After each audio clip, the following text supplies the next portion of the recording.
Hello aspirants, welcome to study IQ। I am Shrimi Srivastava और आज के सेशन में मैं आपके लिए लेकर आई हूँ जजमेंट राइटिंग सीरीज का पार्ट 3। इस सेशन में हम देखेंगे कि कैसे हम मार्शलिंग करते हैं और अप्रिशिएट करते हैं आपके एविडेंसेस को। पार्ट 1 में हमने देखा कि क्या फॉर्मेट है आपका सिविल जजमेंट का, पार्ट 2 में देखा हमने क्या फॉर्मेट है आपका क्रिमिनल जजमेंट का। तो आज के सेशन में हम देखेंगे कि कैसे हम मार्शल करते हैं और कैसे जो है अप्रिशिएट करते हैं अपने एविडेंस को।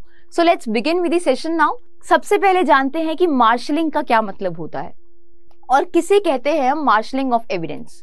तो मार्शलिंग का मतलब होता है जब आप एविडेंसेस को सीक्वेंस में लगाते हो, जब आप उन्हें अरेंज करते हो in a sequence as per your issue और पॉइंट ऑफ डिटर्मिनेशन, तो उसको हम कहते हैं कि आपने जो है मार्शलिंग करी है। अगर आप एक अच्छी मार्शलिंग करते हो तो वो हेल्प करता है एक अच्छा डिसीजन देने में कोर्ट के आगे, राइट। अब यहाँ पे एक बात बहुत इंपॉर्टेंट है कि जो मार्शलिंग होता है आपका, ये एक प्री कंडीशन होता है आपके एप्रिसिएशन ऑफ एविडेंसेस का। इसीलिए मार्शलिंग जरूरी होता है आपका एप्रिसिएट करने से पहले एविडेंसेस को। नाउ कैसे मार्शलिंग करते हैं और उसके क्या स्टेप्स होते हैं, will see it right away. कि सबसे पहले आपको आइडेंटिफाई करना होता है आपके जो भी फैक्ट्स दिए होते हैं उसमें से कि कौन सा आपका ओरल एविडेंस है और कौन सा आपका डॉक्यूमेंट्री एविडेंस है। उसके बाद आप जो है इनको सीक्वेंस में लगाते हो। आप देखते हो कि कौन से फैक्ट्स दिए हुए हैं आपको, उसमें से कौन से एविडेंसेस आपके कनेक्टेड हैं, और फिर आप उनको सीक्वेंस में लगाते हो एज पर योर इशू और as per your point of determination in the case of criminal, right. अब आपने देखा कि कनेक्टेड हमने एविडेंसेस को अलग कर लिया, हमने ओरल एविडेंसेस को अलग कर लिया और आपने डॉक्यूमेंट्री एविडेंसेस को अलग कर लिया। अब जब आपने इनको सीक्वेंस में लगाया एज पर योर इशू या पॉइंट ऑफ डिटर्मिनेशन जो आपने फ्रेम किया है, तो उसमें आप वो सारे एविडेंसेस को सीक्वेंस में लगाते हो। और जब सीक्वेंस में लगाते हो तो ये बाद में आपको हेल्प करता है एविडेंस को एप्रिशिएट करने में, मतलब हैप्पैजार्ड मैनर नहीं होता। इसीलिए मार्शलिंग जो है एक तरीके का प्री कंडीशन माना जाता है। तो यहाँ पे सीक्वेंस में लगाने के बाद अगर कोई टेस्टिमनी दी किसी विटनेस ने, तो आपको पूरी टेस्टिमनी एज इट इज नहीं लिखनी है।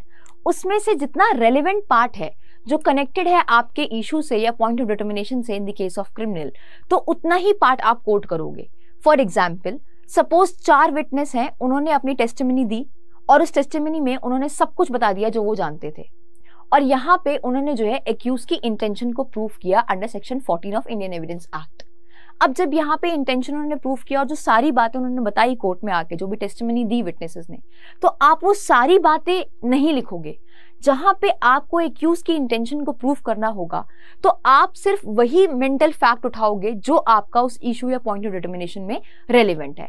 आप पूरा एज इट इज उसकी टेस्टिमनी को कोट नहीं करोगे, क्योंकि इससे क्या होगा, तो टाइम वेस्ट होगा और इतना time you will not have in the examination कि आप जो है पूरी टेस्टिमनी एज इट इज लिखो, और उससे जो है आपका जजमेंट राइटिंग बहुत बुरा दिखेगा कि भाई इसने तो पूरा एज इट इज उतार दिया जो क्वेश्चन पेपर में दे रखा है, करेक्ट। सो यहाँ पे आपको सिर्फ उतना ही फैक्ट लिखना है जो आपके, उतनी ही टेस्टिमनी लिखनी है उस विटनेस की जो आपके लिए रेलेवेंट है इन दैट पर्टिकुलर इशू और in that particular point of determination. Now अब ये हमने देखा कि क्या स्टेप्स हैं आपके मार्शलिंग के। पहला, आप सेग्रीगेट करोगे कि क्या आपका ओरल एविडेंस है और क्या आपका डॉक्यूमेंट्री एविडेंस है। फिर आप जो भी कनेक्टेड एविडेंसेस हैं उनको सीक्वेंस में लगाओगे। And lastly, as I have told you, कि आप सारी टेस्टिमनी नहीं लिख दोगे किसी विटनेस की, जो इतना रेलेवेंट पार्ट है उतना लिखोगे। तो this is how you do the marshalling of your evidences, where you put all the evidences in the sequence. Now appreciation क्या होता है, आप कैसे appreciate करते हो एविडेंस को। तो सबसे पहले जानते हैं कि एप्रिसिएशन ऑफ एविडेंस का क्या मतलब होता है। तो एप्रिसिएशन ऑफ एविडेंस का मतलब होता है जहां पे आप वे करते हो कि कितना that particular evidence is reliable या आपका ट्रस्टवर्दी। आप जहां पे वेइंग करते हो एविडेंसेस की कि रिलायबल है या नहीं है, या आप वे करते हो कि कितना ये ट्रस्टवर्दी है दैट पर्टिकुलर एविडेंस, उसको हम क्या कहते हैं, उसको हम कहते हैं appreciation of evidences. Now section 3 में इंडियन एविडेंस एक्ट के बहुत क्लियरली दे रखा है कि ओरल एविडेंसेस क्या है और आपकी डॉक्यूमेंट्री एविडेंस क्या है। तो ओरल एविडेंसेस वो सारे स्टेटमेंट जो कोर्ट परमिट करती है या रिक्वायर करती है किसी विटनेस को कि वो कोर्ट में आए और बोले और बताए, तो उसको क्या कहते हैं, हम ओरल एविडेंसेस कहते हैं, राइट। डॉक्यूमेंट्री एविडेंसेस वो डॉक्यूमेंट जो प्रोड्यूस होते हैं for the inspection of the court, उसको हम क्या कहते हैं, डॉक्यूमेंट्री एविडेंस कहते हैं एज पर सेक्शन 3।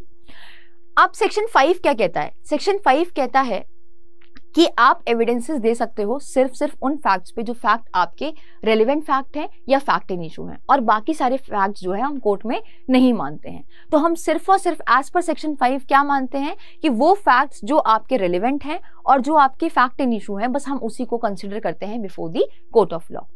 नाउ अगर मैं सेक्शन 136 के पैरा 1 की बात करूं, तो वहां पे जब आप, अब ये सारी चीजें हम अप्रिशिएट कर रहे हैं, इन सारे स्टेप्स को हम ध्यान रखते हैं जब हम अप्रिशिएट करते हैं अपने एविडेंसेस को, राइट। तो वहां पे 136 सेक्शन जो है आपका, उसका पैरा 1 बहुत इंपॉर्टेंट रोल प्ले करता है।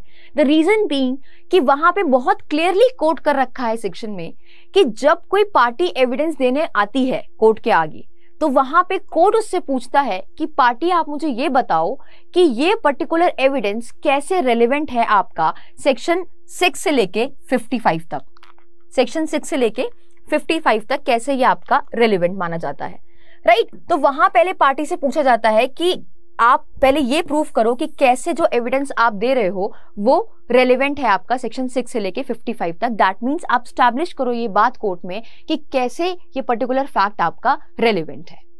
अब फॉर एग्जाम्पल कि एक एग्जाम्पल कोट करते हैं कि मान लो ए ने जो है बी के घर में चोरी करी और सी ने उसको चोरी करते हुए भागते हुए देखा चोरी के बाद।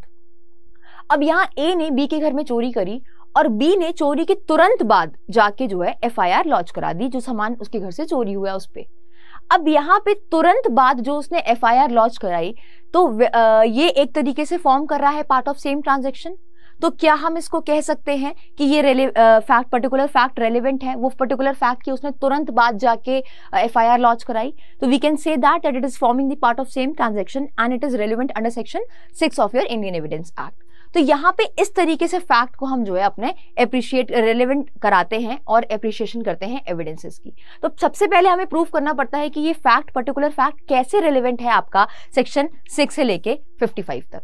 तो हमने देखा सेक्शन 6 का एक एग्जाम्पल, एंड सिमिलरली आपको सेक्शन 6 से 55 में जितने भी सेक्शंस हैं उसके हिसाब से मोटिव कंडक्ट प्रूफ कराना है आपको सेक्शन 8 में, या आप किसी को आइडेंटिटी स्टैब्लिश करनी है आपको, या आपको कोई ओकेजन बताना है कॉज इफेक्ट सेक्शन 7 में, राइट। तो सिमिलरली आप जो है ये बताओगे कि आपका फैक्ट कैसे रेलेवेंट है इन सारे सेक्शंस के बीच में, तब आपका जाके जो है रेलेवेंसी उस पर्टिकुलर फैक्ट की होती है।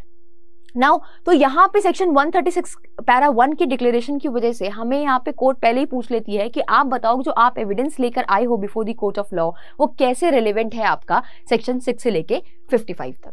मोरओवर सेक्शन 165 का पैरा 1 भी बहुत क्लियरली कहता है कि अगर आप जजमेंट लिख रहे हो तो जजमेंट जो है आपका बेस्ड होगा सिर्फ रेलिवेंट फैक्ट्स पे, और वो रेलिवेंट फैक्ट्स आपके ड्यूली प्रूव होने चाहिए। तो यहाँ पे जब भी आप अप्रिशिएट करते हो एविडेंस को जब अप्रिशिएट करते हो तो the very first thing you have to keep in mind is कि आपको पहले उस पर्टिकुलर एविडेंस को बताना पड़ेगा कि कैसे वो रेलेवेंट है आपके सेक्शन 6 से लेके 55 तक। एंड अनदर पॉइंट क्या है आपको दिमाग में रखना कि आपको अपना जजमेंट जो है सिर्फ उन्हीं रेलेवेंट फैक्ट्स पे बेस्ड रखना है जो रेलेवेंट फैक्ट्स आपके ड्यूली प्रूव्ड है एज पर सेक्शन 165 का para 1। Now what are the steps to be followed जब आप अप्रिशिएट करते हो एविडेंस को? तो सबसे पहले आप बताओगे कि ये पर्टिकुलर फैक्ट आपका रेलेवेंट है या नहीं, ठीक है। और उससे भी पहले as I have told you कि marshalling is a precondition for your appreciation of evidences. तो यहाँ पे आप पहले सीक्वेंस में लगाओगे, सबसे पहले सीक्वेंस में लगाया, ओरल और डॉक्यूमेंट में सेग्रीगेट किया, उसके बाद आपने कनेक्टेड एविडेंसेस को एक तरफ किए और फिर उनको डिसाइड किया कि कौन से इशू या कौन से पॉइंट ऑफ डिटर्मिनेशन में लिखना है ना। उतना ही पार्ट लिखा विटनेस की टेस्टिमनी का जितना आपका रेलिवेंट है एज पर द इशू और as per your point of determination in the case of criminal. तो पहला स्टेप क्या है कि पहला आपको बताना पड़ेगा कि गिवन फैक्ट कैसे रेलेवेंट है आपका इंडियन एविडेंस एक्ट में। नाउ सेकेंड स्टेप क्या है कि उसकी एडमिसिबिलिटी चेक करनी है। एडमिसिबिलिटी क्यों चेक करनी है? हम यहाँ पे वे कर रहे हैं कि कितना वो पर्टिकुलर एविडेंस आपका रिलायबल है, कितना ट्रस्टवर्दी है। तो यहाँ पे उसकी एडमिसिबिलिटी कैसे चेक करेंगे? तो एडमिसिबिलिटी के मैंने बताया कि मैंने कोट किया सेक्शन 136 का पैरा 1, जहाँ पे बताया कि एडमिसिबिलिटी के लिए कोर्ट पूछता है भाई बताओ ये पर्टिकुलर फैक्ट आप जिसका एविडेंस दे रहे हो वो कैसे आपका रेलेवेंट है अंडर सेक्शन 6 से 55 तक। एंड सिमिलरली वहाँ पे आप देखोगे कि कैसे आपको अपना एविडेंस को एडमिसिबल कराना है before the court of law. Now next is appreciation of evidence. Appreciation of evidences produced on relevant fact is done to check the reliability of the evidence. हम क्यों एप्रिशिएट कर रहे हैं? क्योंकि हमें उसकी रिलायबिलिटी चेक करनी है। और जैसे मैंने एग्जाम्पल लिया कि वो तुरंत बाद गया, that is forming the part of same transaction, तो ये आपका रेलिवेंट है आपका सेक्शन 6 में। तो इस तरीके से आप फैक्ट्स को चूज करते जाते हो अपने क्वेश्चन से और इस तरीके से उनको अप्रिशिएट करते जाते हो, राइट। और उसके अप्रिसिएशन के बाद जो है आप क्या करते हो, आप जो है अपना जो डिसीजन लिखते हो उन रेलिवेंट फैक्ट्स को जो आप प्रूव कर चुके होते हो कि आपने जब बता दिया कोर्ट में कि ये फैक्ट्स जो है रेलिवेंट हैं आपके सेक्शन 6 से लेके 55 तक, तो फिर उसके बाद आप उन सारे रेलिवेंट फैक्ट्स को अपने एज पर द इशू और पॉइंट ऑफ डिटर्मिनेशन कोट कर सकते हो। So these are the step to be followed for appreciation of your evidences. So I hope आपको सेशन अच्छे से समझ में आया होगा, आपको फॉर्मेट क्रिमिनल जजमेंट का किस तरीके से फॉर्मेटिंग होती है वो क्लियर हुई होगी। नाउ अगर आपको जो पीपीटी मैंने क्लास में यूज करी है वो चाहिए तो आप मुझसे कनेक्ट हो सकते हैं टेलीग्राम पे, आप मुझे सर्च कर सकते हैं श्रीमी श्रीवास्तव के नाम से। सिमिलरली आप मुझे फॉलो कर सकते हैं इंस्टाग्राम पे भी सेम यूजर नेम से। कोई भी डाउट है in respect of course, examination और session, just reach me out here. मेरी क्लास की अपडेट, नोटिफिकेशन, ये सारी चीजें आपको इस टेलीग्राम चैनल पे मिल जाएंगी। तो अगर आप अभी तक मुझसे कनेक्ट नहीं हुए हैं तो जल्दी से जाके आप मुझसे कनेक्ट हो सकते हैं टेलीग्राम और इंस्टाग्राम पे। नाउ एक और इंपॉर्टेंट चीज कि अगर आप एक जुडिशियल एस्पिरेंट हैं और टारगेट कर रहे हैं किसी भी अपकमिंग स्टेट जुडिशरी एग्जामिनेशन को, तो आई वुड से बैच 8 इज फॉर यू। यहां पे आपकी प्रीलिम्स, मेंस और इंटरव्यू की कंप्रीहेंसिव तैयारी कराई जाएगी सिर्फ 12 महीनों में, और ये कोर्स आपका वैलिड रहेगा 2 साल के लिए। यानी कि 2023 में अगर आप ये कोर्स परचेस करते हैं तो 2025 तक ये कोर्स वैलिड रहेगा। कोर्स का प्राइस है 24,999। जब आप यूज करेंगे डिस्काउंट कोड श्री लाइव तो आपको ये कोर्स मिलेगा सबसे ज्यादा डिस्काउंट पे। टॉकिंग अबाउट द फीचर्स, यहाँ पे आपको लाइव लेक्चर्स प्रोवाइड किए जाते हैं जहां पे आपको 2 वे कम्युनिकेट करने का मौका मिलता है। आप वर्बली अपने सारे डाउट्स क्लास में सॉल्व कर सकते हैं। इसके अलावा आपको hand written notes, lecture notes, daily MCQ की प्रैक्टिस भी कराई जाती है इस लाइव फाउंडेशन बैच में। कोर्स स्टार्ट होने वाला है 20 अक्टूबर को शाम को 4 बजे से। पर डे यहाँ पे 2 लेक्चर्स होते हैं, एक मेजर लॉ के और एक माइनर लॉ के। शाम को 4 बजे से पहला लेक्चर होता है आपका 5:45 तक और दूसरा लेक्चर होता है 6:15 से 8 PM तक। इसके अलावा आपको यहाँ पे answer writing, judgment writing, legal current affair, general current affair, ये सारी चीजें इस लाइव फाउंडेशन बैच में कवर अप कराई जाती हैं कॉम्प्रिहेंसिव तरीके से। वो सारे सेगमेंट्स जो इंपॉर्टेंट है एग्जाम को क्रैक करने के लिए, वो सब कुछ प्रोवाइड किया जाता है इस लाइव फाउंडेशन बैच 8 में। तो अगर आप टारगेट कर रहे हैं तो आप एनरोल कर सकते हैं। एनरोल किस तरीके से करना है आपको इस लाइव फाउंडेशन बैच में, तो आपको गूगल पे जाना है। गूगल पे यहाँ पे आपको सर्च करना है स्टडी IQ जुडिशरी। जैसे आप यहाँ पे सर्च करेंगे तो फर्स्ट लिंक आ रही है, यहाँ पे इसको सेलेक्ट करना है। इसको जैसे आप सेलेक्ट करोगे तो आप देख सकते हो कि आपके सामने ये पेज खुल के आ जाएगा, judiciary live foundation batch 8 and we do have judiciary महापैक and recorded courses, state specific recorded courses.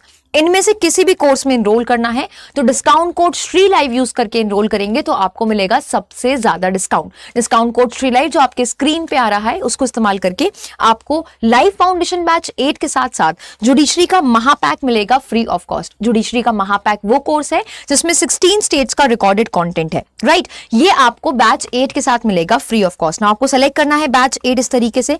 जैसे ही आप बैच 8 को सेलेक्ट करेंगे आपको यहाँ पे आप देख सकते हो कि प्राइस दिखाएगा 40,000 रुपीज, ठीक है। आपको यहाँ पे प्राइस दिखाएगा 40,000 रुपीज, बट जैसा मैंने आपको बताया कि discount code Shri live use करने से मिलता है सबसे ज्यादा डिस्काउंट। बाय नाउ पे क्लिक करना है, यहाँ पे add promo apply promo code आ रहा है ना यहाँ पे इस तरफ, तो यहाँ पे आपको एड प्रोमो कोड करना है। लेफ्ट हैंड साइड पे कॉर्नर में SHRILIVE ऐड करना है। जैसे ही आप अप्लाई करोगे आप देख सकते हो आपके सामने कि आपको ये कोर्स मिल जाएगा सिर्फ 24,999 रुपए में। अगर आपको ये कोर्स 2 साल के लिए चाहिए और यही सेम बैच अगर आपको 3 साल की वैलिडिटी के लिए चाहिए तो आपको वो मिल जाएगा 29,999 में promo code Shri live use करके। तो discount code Shri live use करके आपको मिलता है सबसे ज्यादा डिस्काउंट। और इस लाइव फाउंडेशन बैच 8 के साथ साथ आपको जुडिशरी का महापैक मिलेगा जब आप discount code Shri live use करेंगे तो। सो अगर आप टारगेट कर रहे हैं अपकमिंग स्टेट जुडिशरी एग्जामिनेशन को तो I would say you must go and enrol in this batch. Enrol करते time do not forget to apply code Shri live for maximum discount. And still if you have any doubt, any query, तो you can reach me out on Telegram और Instagram. आप मुझे search कर सकते हैं इस श्रीमी श्रीवास्तव के नाम से, या फिर आप स्क्रीनशॉट ले सकते हैं और आप मुझे रीच आउट कर सकते हैं डायरेक्टली चैनल पे या फिर मेरे इंस्टाग्राम पेज पे। कोई भी डाउट हो just feel free to ask me anything here. So target कर रहे हैं, बहुत सारी अपकमिंग वैकेंसीज आने भी वाली हैं, तो जाके जल्दी से एनरोल करें और एनरोल करते टाइम यूज करें डिस्काउंट कोड श्री लाइव। अगर आपको तैयारी करनी है मेरी मेंटरशिप और गाइडेंस में use promo code Shri live. Thank you so much for watching.